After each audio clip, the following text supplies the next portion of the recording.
So you want to become smart? Most of the world will tell you. It takes 12 years of school, 4 years of college, and maybe 6 more in grad school. But what you actually become is unemployed. That's not even a joke. But hey, when you post about it on Reddit, at least your grammar will be flawless. The truth? Becoming smart is way easier than it sounds. Even if you think you're just not built for it, because compared to every other animal on Earth, you're already overpowered. You've got curiosity, memory, and thumbs. What else do you need when most people say they want to get smarter? They really mean 4 things. They want to learn useful skills, ideally ones that make money.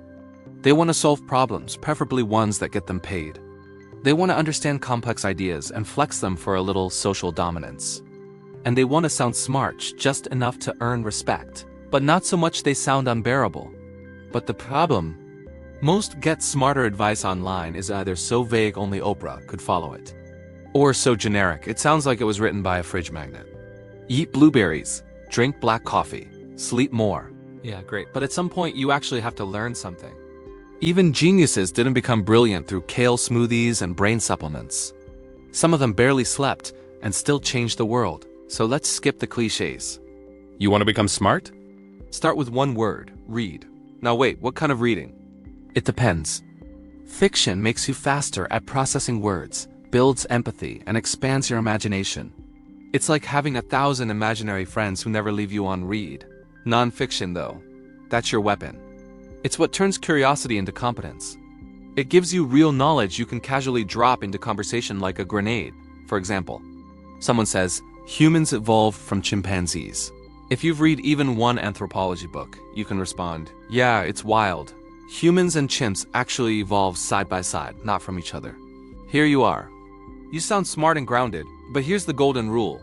Don't be that person. Type.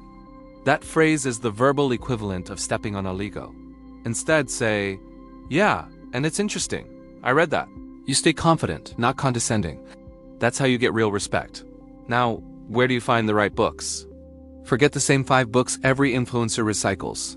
Just pick a topic you're genuinely curious about. Let's say it's cleaning. Google, best books about cleaning. Pick one that looks interesting. And oops, your finger accidentally slipped onto a certain website. And somehow you now own a digital copy. Tragic. Anyway, once you have the book, here's where people mess up. They read, but they don't retain. So here's the truth. There are 10 learning laws, but the first 2 are enough to change everything. Law number 1, if you don't practice, your brain deletes it. Law number 2, you only need to learn 20% of the material to get 80% of the results. That's the learning curve. In the beginning, you grow fast, then it flattens. And the only way to keep growing is practice. No one learned to tie a tie just by watching a tutorial. You learn by watching the tutorial while tying the tie. Books don't make you smart, applying them does. So when you read a book about cleaning your room, go clean it. Doesn't even have to be yours. Just do it. And if you can't practice something, like fixing a car, then visualize it. Close your eyes and imagine yourself jump-starting that dead battery. Your brain will treat that mental simulation almost like real experience. Meanwhile, the person who just memorized the steps is still stranded on the side of the road. That's how you outlearn everyone else. Not by reading more, but by turning reading into action. And that's also why schools fail so many people. They teach you to memorize, not to use. So your brain keeps asking, is this useful? And when the test's over, it goes, guess not. Delete.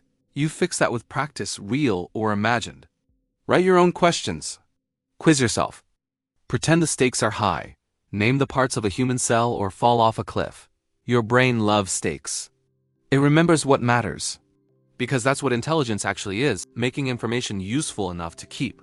That's why textbooks are the real cheat code for learning fast. No fluff, no clickbait. Just raw information and exercises. They're not sexy. They're not easy. But they work.